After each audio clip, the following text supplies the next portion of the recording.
Assalamualaikum warahmatullahi wabarakatuh. Kembali berjumpa dengan saya, Herbs Bin Arif dari Forum News Network.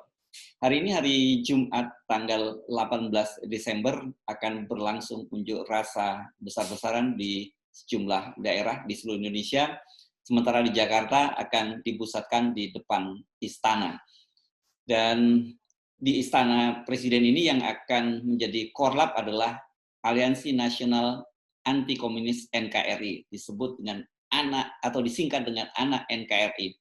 Elemen-elemen besar yang sudah menyatakan akan terlibat itu antara lain berasal dari persaudaraan alumni 212. Ini saya kira yang akan menjadi backbone karena jumlah pengikutnya, jumlah anggotanya paling besar. Kemudian juga GNPF Ulama dan tentu saja Front Pembela Islam.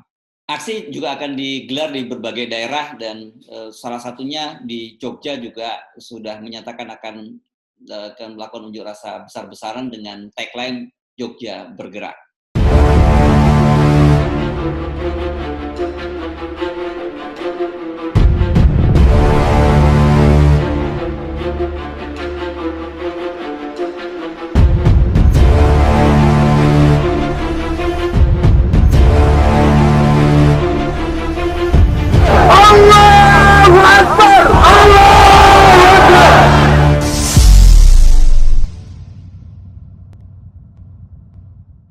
Para pengunjuk rasa kali ini kelihatannya mengubah strateginya, tidak hanya sekedar menyatakan menuntut pembebasan Imam Besar Front Pembela Islam, tapi yang paling utama dituntut adalah pengusutan tuntas penembakan 6 orang laskar FPI.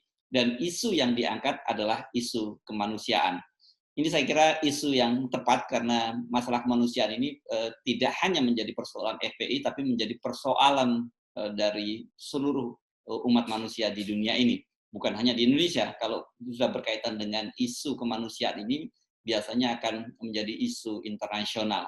Berkaitan dengan mengubah strategi ini, kelihatannya Kapolda Metro Jaya dan tentu saja pemerintah juga mulai mengubah pendekatannya.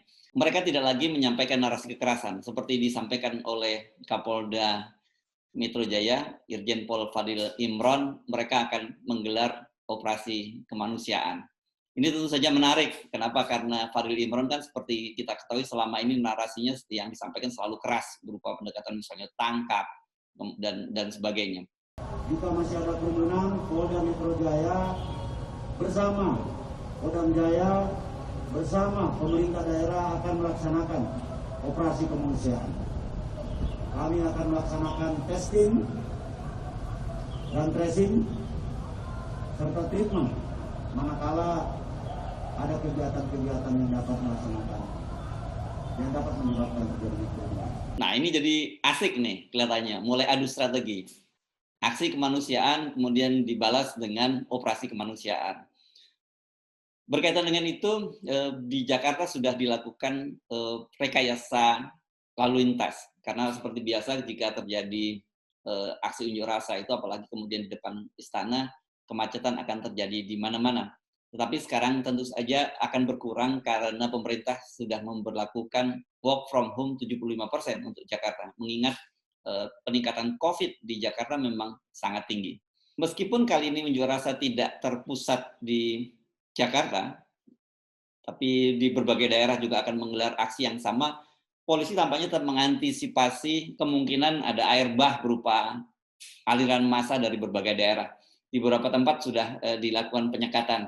Di Cianjur misalnya polisi juga menyekat agar warga tidak berbondong-bondong ke Jakarta. Memang dari berbagai daerah sudah dilaporkan massa yang akan datang ke Jakarta. Misalnya dari Lampung, Front Pembela Islam juga sudah mengirimkan rombongannya ke Jakarta.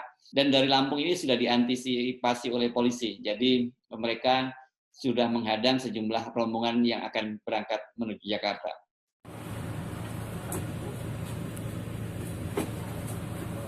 Ini sebenarnya klasik ini. Setiap kali akan ada aksi unjuk rasa, kita tentu saja ingat bagaimana ketika berlangsung aksi 212 maupun aksi reuni 212, polisi mencoba selalu melakukan penyekatan-penyekatan di berbagai daerah. Banyak yang memang berhasil dihadang dan kembali. Tetapi sebagian besar berhasil melakukan kucing-kucingan dengan polisi. Dan seperti kita ketahui kan bagaimana kemudian aksi 212 berlangsung luar biasa, begitu juga reuninya berlangsung luar biasa. Dan yang kemarin yang terjadilah penjemputan Habib Rizik Syihab ketika dia pulang ke Indonesia juga sangat luar biasa. Cuman pada waktu itu memang kelihatannya pemerintah salah antisipasi. Mengapa seperti disampaikan oleh Mahfud MD pada waktu itu aparat keamanan diminta untuk bersifat persuasif dan pendukung Habib Rizik Syihab boleh menjemput ke bandara asal tertib. Dan hasilnya memang kemudian masa berdatangan menjemput.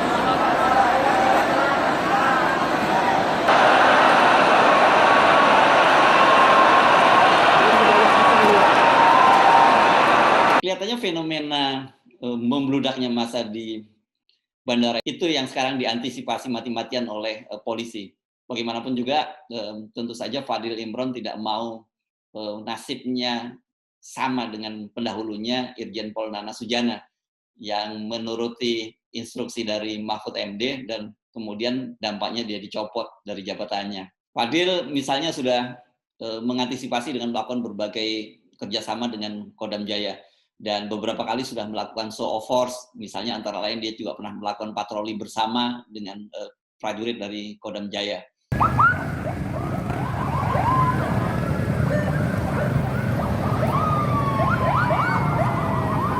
Rombongan TNI Polri patroli skala besar meninggalkan Kodam Jaya, terkendali Pak TMC, Pak Iwotono maupun Yatinono. Yang panjang terdiri dari sepeda motor, mobil, hingga truk maupun bus.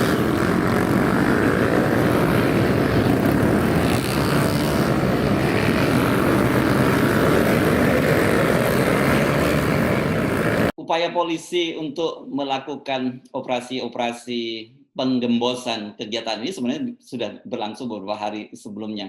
Di media sosial misalnya kita mendapati beberapa operasi penggalangan berupa penyebaran video-video yang disampaikan oleh sejumlah ulama dan pemuka Islam. Sayangnya tokoh-tokoh yang ditampilkan ini memang tidak cukup berbobot gitu. Jadi kualitasnya tidak cukup kuat untuk memberikan himbauan kepada umat. Kepada seluruh warga khususnya wilayah Kecamatan Ciseeng. Untuk itu sekali lagi saya menghimbau agar jangan mudah terpancing, terprovokasi. Dengan ini menghimbau masyarakat Kecamatan Cisarua agar menjaga persatuan dan kesatuan bangsa. Mendukung atas tindakan tegas aparat TNI Polri dalam menegakkan hukum terhadap ormas yang radikal dan intoleran. Siap menjunjung tinggi supremasi hukum dan siap bersama-sama TNI Polri menjadi garda terdepan untuk menjaga kesatuan dan persatuan bangsa.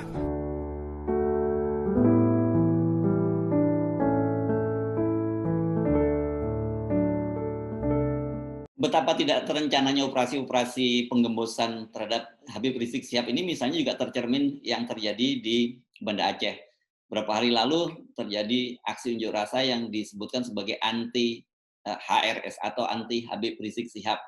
Dan kelihatannya pada waktu itu Korlapnya mendesain acara ini dilakukan oleh kelompok mahasiswa. Ini terlihat dari dibagikannya jaket-jaket alma mater, tetapi mereka kelihatannya tidak berani menggunakan nama alma mater secara khusus, hanya jaket yang mirip jaket alma mater dari beberapa kampus. Sayangnya kemudian yang hadir adalah orang-orang tua, banyak diantaranya bahkan manula, ibu-ibu yang manula. Dan ini kemudian justru bukan menjadikan narasi anti HRS menguat di Aceh, tapi malah menimbulkan jadi bahan tertawaan. Di media sosial beredarnya video ini kemudian menjadi bahan bercandaan.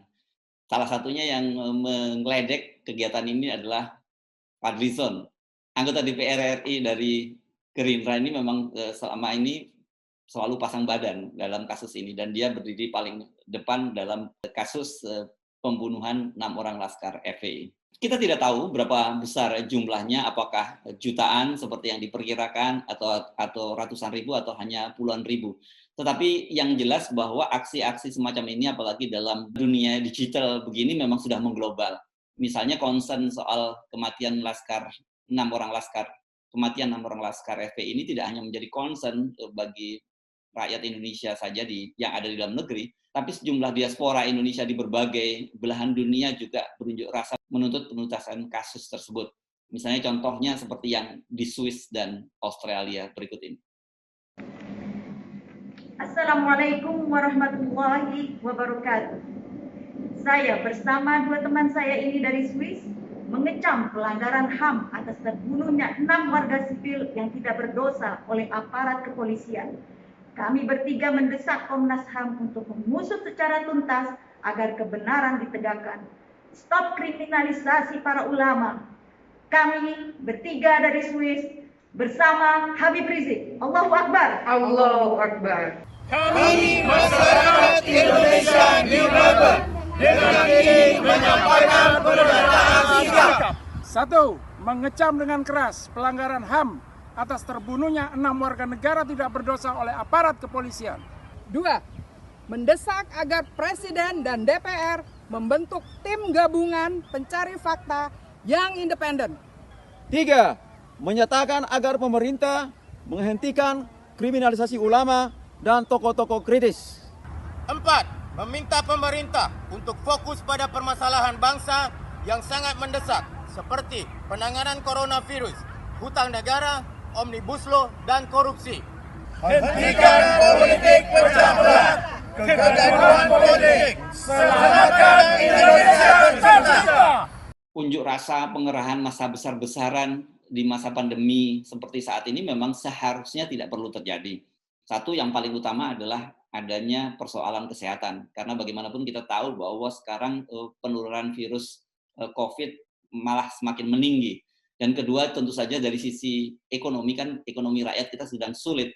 Tetapi mereka bela-belain harus pergi ke Jakarta demi menuntut keadilan.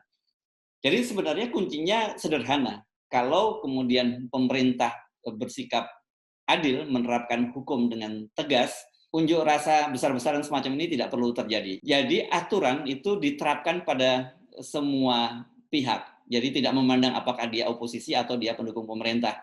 Jadi kalau dia melanggar, dia dihukum. Dengan cara begitu, pemerintah bisa menyampaikan pesan pada publik bahwa pemerintah memang bersikap adil, tidak tebang pilih. Dan ketika kemudian masyarakat merasa tidak diperlakukan dengan adil, itulah kemudian muncul gelombang unjuk rasa semacam ini. Sebab menurut mereka menghadapi jalan buntu dan ya, salah satu caranya ketika mereka sudah tidak lagi bisa berbicara kepada pemerintah, mereka melakukan unjuk rasa. Jadi sebenarnya simpel.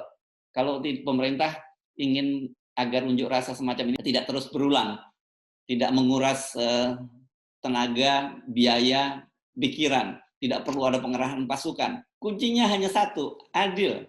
Ketika prinsip keadilan itu sudah terjadi, orang Indonesia ini kan orang yang gampang, orang yang selama ini nurut dengan pemerintah. Nah, kepada para pengunjuk rasa, jika Anda hari ini melakukan unjuk rasa, apakah itu berkumpul di istana, apakah kemudian Anda melakukan aksi-aksi di berbagai daerah, saya hanya menyampaikan beberapa pesan. Satu, tentu saja ingat bahwa saat ini penularan COVID sangat tinggi. Jaga protokol kesehatan.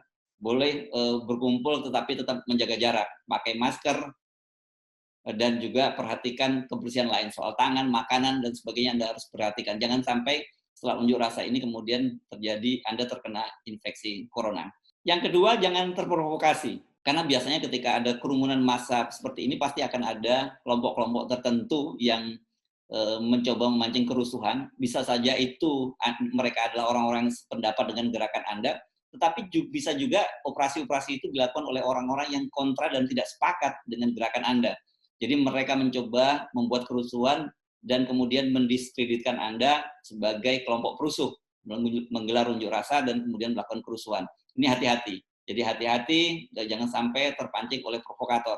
Coba perhatikan, ingatkan teman masing-masing ketika ada satu orang yang mulai mencurigakan, memancing melakukan kerusuhan, memancing merusak fasilitas umum, memancing melawan aparat keamanan, segera tinggalkan mereka. Kalau perlu, tangkap mereka dan laporkan kepada aparat kepolisian yang menjaga aksi unjuk rasa. Kepada para petugas keamanan, terutama Pak Polisi, please Pak Polisi, tolong hadapi para pengunjuk rasa ini dengan sikap humanis, juga seperti yang dikatakan oleh Kapolda, dengan langkah kemanusiaan, karena bagaimanapun mereka ini adalah saudara-saudara Anda. Tidak tertutup kemungkinan ada di antara mereka adalah keluarga Anda sendiri, orang tua Anda sendiri, atau teman-teman Anda sendiri. Jadi tidak perlulah unjuk rasa semacam ini dihadapi dengan kekerasan. Karena bagaimanapun sekali lagi saya mesti mengingatkan bahwa unjuk rasa ini adalah hak seorang warga negara yang dijamin oleh konstitusi. Jadi tidak perlulah kemudian muncul narasi-narasi mendiskreditkan bahwa pengunjuk rasa ini sebagai orang yang senangannya bikin rusuh, bikin kekacauan, tidak ingin Indonesia maju dan sebagainya. Sebab mereka hanya menuntut keadilan. Saya Hersbun Arif, sampai berjumpa. Assalamualaikum warahmatullahi wabarakatuh.